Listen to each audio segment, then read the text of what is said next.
குறித்தல் தமிழர் போரில் சிக்கி சீரனை இழந்து பாலினல் எங்கும் கலந்து எங்கும் ஆடி பிறப்பு என்மிறந்து பண்டை தமிழர் பண்பாட்ட வாழ்வியல் தந்தித்த மரபுகள் இவை எங்கள் செல்வங்கள். இன்றைய நல்ல நாளிலே எமது மேற்கு சிந்தி தமிழ் கல்வி நிலையத்தில் பல்சுவை கலந்தம் ஆடி பிறப்பு சிறப்பு நிகழ்வு. மாணவர்கள் பள்ளியில் தமிழ் மொழி மட்டும் கற்றாலும் அது நிறைவாகாது.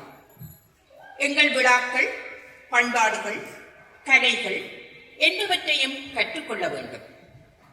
வகுப்பறையில் கற்கும் நூல்கள் மூலம் அறிவு பெறலாம், ஆனால் பட்டறிவு பெற முடியாது.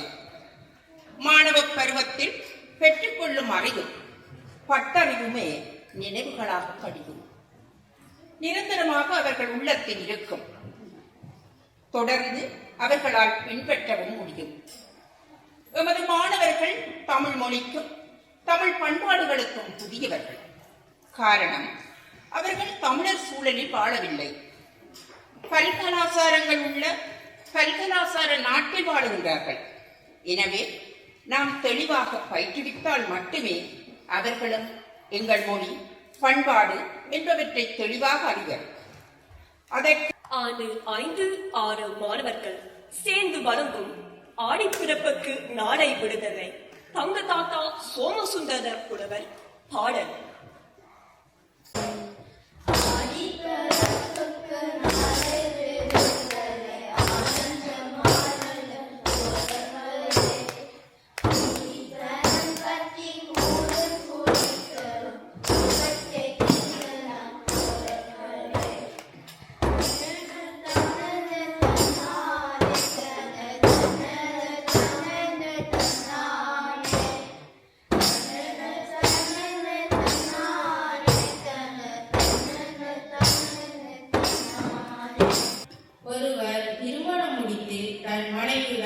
வாழ்ந்து வந்தார்.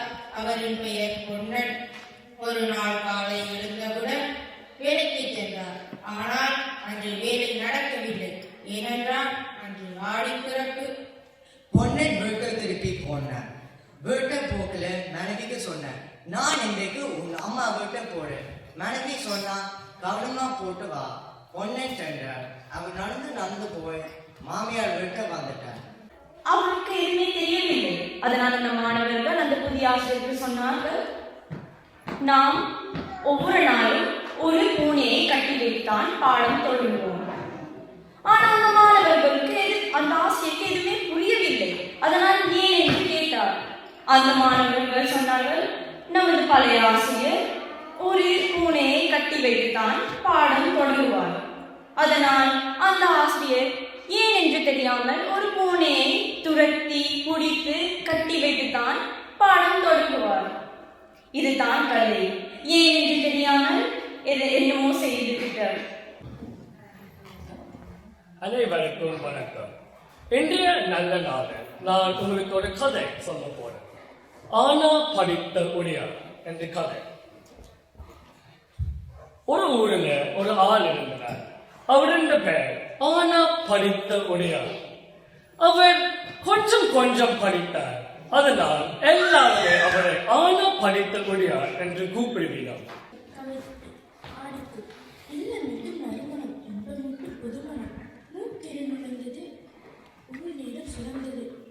அடுப்படியில் சமையல் என்னவென்று புரியவில்லை. அம்மாவை கேட்டு ஆடிக்கும் என்றார். தமிழ் கல்வி நிலையம் பெருமையுடன் வழங்கும் ஆடிப்பிறப்பு சிறப்பு நிகழ்வு பல்சுவை கருமத்தில் அடுத்து மலர்ந்தது. ஆண்டு 12 மற்றும் 11 மாணவர்கள் சேர்ந்து வழங்கும் தெரிதல் அரங்கம். பல்சுவை கதம்பத்தின் தெரிதல் அரங்கம் நிகழ்வை நெறிப்படுத்துவதற்காக ஆசிரியர் பரமேஸ்வரன் ரங்கநாதன் அவர்களை அன்புடன் வேண்டுகின்றோம். இன்றைய தெரிதல் அரங்கத்தின் தலைப்பு புலம்பெயர் நாடுகளில் தமிழர் பண்பாட்டு கொண்டாட்ட நிகழ்வுகள். தமிழர் அடையாளங்களை பாதுகாக்கின்றன, இல்லை பாதுகாக்கவில்லை என்று ஆரம்பிக்க இருக்கின்றது. நடந்த தைப்பொங்கல் விழாவிற்கு செல்ல எனக்கு வாய்ப்பு கிடைத்தது. அந்த நிகழ்வில் கலந்து கொண்ட பின்புதான் புலம்பெயர் நாடுகளில் இக்கொண்டாட்டங்கள் தமிழர் அடையாளங்களை எந்த அளவுக்கு பாதுகாக்கப்படுகின்றன என்பதை நான் நேரில் உணர்ந்தேன். அங்கு ஏராளமான தமிழர்கள் கூடியிருந்தனர். ஒருவருக்கொருவர் வணக்கம் என்று கூறி வரவேற்றனர். முதலில் என்னை கவர்ந்தது அவர்கள் அணிந்திருந்த பாரம்பரிய உடைகள் தான். ஆண்கள் வேட்டி சட்டையும் பெண்கள் அழகிய சேலையும், சிறுவர்கள் சிறுமிகள் பாரம்பரிய உடைகளை அணிந்து மகிழ்ச்சியாக சுற்றி திரிந்தனர். ஒருவேளை நான் தமிழ் பேசும் நாட்டில் தான் இருக்கிறேனோ என்ற உணர்வு ஏற்பட்டது. அப்போது தான் தமிழர் அடையாளம் வாழும் நாட்டில் அல்ல, பேணும் பண்பாட்டால் பாதுகாக்கப்படுகிறது என்று நான் உணர்ந்தேன். அதனைத் தொடர்ந்து பொங்கல் பானை வைத்து பொங்கும் போது பால் பொங்கி வர பொங்கலோ பொங்கல், பொங்கலோ பொங்கல் என்று அனைவரும் குரல் எழுப்பினார்கள். அதில் நானும் சேர்ந்து அனைவருக்கும் வணக்கம். இன்றைய ஆடிப்பிறப்பு விழாவில் நமது தெளிவு அரங்கம் ஊடாக புலம்பெயர் நாடுகளில் தமிழர் பண்பாட்டு கொண்டாட்டங்கள் தமிழர் அடையாளத்தை பாதுகாக்கவில்லை என்ற கருத்தை உறுதிப்படுத்த வந்துள்ளேன். பொங்கல், சித்திரை புத்தாண்டு, கலை விழா, இலக்கிய விழாக்கள் போன்ற தமிழர் கொண்டாட்ட விழாக்கள் நிச்சயமாக சிறந்த முயற்சிகள் தான். ஆனால் ஒரு வருஷத்திற்கு 2 அல்லது 3 முறை நடைபெறும் ஒரு விழா எவ்வாறு நம்முடைய அடையாளத்தை பாதுகாக்கிறது? அடையாளம் என்பது ஒரு நாள் மேடையில் காணப்படுவது அல்ல, ஆனால் அதை நம்முடைய அன்றாட வாழ்க்கையில் பயன்படுத்த வேண்டும். இந்த நேரத்தில் அண்மையில் நான் கலந்து கொண்ட ஒரு தமிழர் பண்பாட்டு கொண்டாட்டம் பற்றி பகிர விரும்புகிறேன். அனைவருக்கும் வணக்கம். இன்றைய தெளிதல் அரங்கில் நான் தெளிவுபடுத்த வந்த விடயம் புலம்பெயர் நாடுகளில் தமிழர் பண்பாட்டு நிகழ்வுகள் தமிழ் இளையோர் பொறுப்புகளை உணர்த்துகின்றன. இன்று ஆஸ்திரேலியாவில் ஒரு தமிழர் பண்பாட்டு நிகழ்வு கொண்டாடப்படுகின்றது. காலை முதலே மண்டபம் உற்சாகமாக காணப்படுகின்றது. பெற்றோர்கள், ஆசிரியர்கள், தமிழ் இளையோர்கள் அனைவரும் விழாவினை வெற்றிகரமாக நடத்த தயாராக இருக்கின்றார்கள். நிகழ்ச்சி இன்னும் தொடங்கவில்லை, ஆனால் தமிழ் இளையோர் தங்கள் பொறுப்புகளை ஏற்றுக்கொண்டுள்ளனர். சிலர் மேடையை அலங்கரிக்கின்றார்கள், சிலர் நாட்காலிகளை ஒழுங்குபடுத்துகின்றார்கள். நாடுகளில் தமிழர் பண்பாட்டு கொண்டாட்ட நிகழ்வுகள் தமிழ் இளையோர் பொறுப்புகளை உணர்த்தவில்லை என்று இன்றைய தெளிதல் அரங்கில் தெளிவுபடுத்த வந்துள்ளேன். சில இளையோர்கள் கொண்டாட்டங்களில் பங்கு பெறுவது உண்மைதான், ஆனால் எல்லோருக்கும் இந்த வாய்ப்புகள் உள்ளதா? மொழி குறைபாடு காரணமாக பல இளையோர் பண்பாட்டு கொண்டாட்ட நிகழ்வுகளில் பங்கேற்க பின்னிக்கிறார்கள். அது மட்டுமில்லாமல் அத்துடன் நிகழ்ச்சிகள் இளையோர்களின் விருப்பங்களுக்கு ஏற்ப வடிவமைக்கப்படாமல் இருக்கலாம் மற்றும் பெற்றோர் அல்லது சமூகத்தின் எதிர்பார்ப்புகள் காரணமாக கொண்டாட்டங்களில் பங்கேற்பதற்காக தடைகளாக அமைகின்றன. இதனால் பொறுப்புகள் உணர்த்தப்படுவதில்லை. இளையோர்கள் கொண்டாட்டங்களில் பங்கு பெறும் போது பொதுவாக இசை, நடனம், மனனம் செய்யும் நாடகங்கள் போன்ற தமிழ் மொழி ஆற்றல் குறைந்த நிகழ்வுகளில் தான் பெரும்பாலும் பங்கேற்பார்கள். ஒரு புலம்பெயர்ந்த நாடு பார்க்கும் பொழுது 2 வகையான தமிழர்கள் நாங்கள் காணலாம். முதலாவதாக தமிழ் பேசும் நாட்டில் பிறந்து வளர்ந்த தமிழர்கள். இவர்கள் தங்கள் மரபுகளை இயல்பாகவே கடைபிடித்து கொண்டு வருகிறார்கள். அனைவருக்கும் வணக்கம். இன்றைய ஆடிப்பிறப்பு சிறப்பு நிகழ்வில் உங்கள் அனைவரையும் சந்திப்பதில் நான் பெருமகிழ்ச்சி அடைகிறேன். புலம்பெயர் நாடுகளில் தமிழர்களின் மரபு விழாக்கள் கொண்டாடப்படுகின்றன, எங்கள் அடையாளத்தை வெளிப்படுத்துகின்றன. ஆனால் உண்மையில் இவை தொடர்ந்து நீண்ட காலத்திற்கு எமது மரபுகளை பேணவில்லை என்பதை நான் உறுதியாக கூறுவேன். தமிழ் பண்பாட்டு நிகழ்வுகளை கொண்டாடும் பொழுது எமது சுற்றுச்சூழலுக்கேற்ப அதன் நடைமுறையை நாங்கள் மாற்றிவிட்டோம். இதற்கு உகந்த ஒரு எடுத்துக்காட்டாக தைப்பொங்கல் விழாவின் கொண்டாட்டத்தை பார்க்கலாம். உண்மையில் கிழக்கால் எழுந்து வரும் ஆதவனை வரவேற்க தை 1ஆம் தேதி அன்று அனைத்து குடும்பத்தினர்களும் இல்லத்தின் முற்றத்தில் ஒன்று கூடுவார்கள். பொங்கலை பொங்கி உண்டு மகிழ்வார்கள். பொங்கும் இடம் கண்களை கவரும் கோலங்கள், மாவிலை தோரணங்கள் மற்றும் கரும்பு போன்றவற்றால் அலங்கரிக்கப்பட்டிருக்கும். ஆனால் இன்று புலம்பெயர் தேசங்களில் வாழும் தமிழர்கள் கிடைக்கும் விடுமுறை நாள் ஒன்றில் தங்கள் சமையலறையின் வசதியில் பொங்கலை பொங்கி அனைவரும் சூரியனை வணங்கிவிட்டு பொங்கலை உண்பார்கள். சிறப்புரை வழங்குவதற்காக இன்றைய ஆடிப்பிறப்பு சிறப்பு நிகழ்வில் சிறப்பு விருந்தினர் சமூக வழக்கறிஞர் துர்கா ஓவன் அவர்களை அன்புடன் மேடைக்கு அழைக்கின்றோம். ஆடி பிறந்தால் வழி பிறக்கும் என்று நமது முன்னோர்கள் கூறியிருக்கிறார்கள். நாம் இன்று ஆஸ்திரேலியாவில் வாழ்ந்தாலும் நமது மொழியிலும் பண்பாட்டையும் அடையாளத்தையும் அடுத்த தலைமுறைக்கு எடுத்துச் செல்வது மிகவும் முக்கியமானது. அந்த பணியை சிறப்பாக செய்து வரும் இந்த தமிழ் கல்வி நிலையத்துக்கும் தங்கள் நேரத்தையும் திறமையும் அர்ப்பணிக்கும் அனைத்து ஆசிரியர்களுக்கும் எனது மனமார்ந்த பாராட்டுகள். சிறுவயதில் நடந்த விஷயங்கள், உங்கள் அம்மா அப்பாவுக்கு நடந்த விஷயங்கள், எங்கள் மக்களுக்கு நடந்த விஷயங்கள், எங்கள் மக்களின் போராட்டம், எங்கள் தமிழீழ போராட்டம், எங்கள் சுயமரியாதைக்கான போராட்டம், எங்கள் ஹியூமன் ரைட்ஸுக்கான போராட்டம், அதெல்லாம் எங்கள் பிள்ளைகளுக்கு தேவை.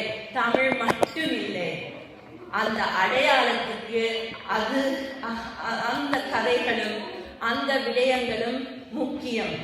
அதையும் நீங்கள் கலந்து பேசி அவர்களுடன் நீங்கள் அதை கலந்து உரையாட வேண்டும். ஒரு நாட்டில் நாம் தமிழரா வாழ்கின்றோமே, அது ஏன் வாழ்கின்றோம், எதுக்கு வாழ்கின்றோம், ஏன் எங்கள் மொழி கலாச்சாரத்தை எடுத்து செல்ல வேண்டும், எங்கள் அடையாளம் என்ன என்பதை அவர்கள் சிந்திக்கிறார்கள். சிறு வயதிலிருந்தே சிந்திக்கிறார்கள். அவர்களுக்கு விடைகள் எங்கள் பெற்றோர்கள் தான் தர வேண்டும். அவர்களுக்கான மொழியையும் அவர்களுக்கான ஆற்றலும் அவர்களுக்கான தன்னம்பிக்கையும் இந்த பாடசாலையில் ஆசிரியர்கள் கொடுக்கிறார்கள். கங்க்ராச்சுலேஷன்ஸ் என்று இங்கிலீஷ்ல சொல்லுவோம், வாழ்த்துக்கள் என்று தமிழில் சொல்லுவோம். மேலும் மேலும் இந்த பாடசாலை வளர வேண்டும். அதுக்கான அதிபருக்கும் ஆசிரியர்களுக்கும் நிர்வாக குழுவுக்கும் நான் நன்றி கூற விரும்புகின்றேன். பெற்றோருக்கும் நன்றி கூற விரும்புகின்றேன். இந்த நிகழ்வுக்கு என்னை அழைத்ததற்கும் நன்றிகள். வணக்கம். தந்தனத்தன்னானே தனனா தந்தனத்தன்னானே தந்தனத்தன்னானே தனனா தந்தனத்தன்னானே ஆடி பிறப்புக்கு நாளை விடுதலை ஆனந்தமானந்தம் தொடர்களே. ஆடி பிறப்புக்கு நாளை விடுதலை ஆனந்தமானந்தம் தொடர்களே. கூடி பணக்கட்டி கூடும் குடிக்கலாம் கொடுக்கட்டை தின்னலாம் தொடர்களே. கூடி பணக்கட்டி கூடும் குடிக்கலாம் கொடுக்கட்டை தின்னலாம் தொடர்களே. ஆடி பிறப்புக்கு நாளை விடுதலை ஆனந்தமானந்தம் தொடர்களே. ஆனந்தமானந்தம் தொடர்களே. நன்றி.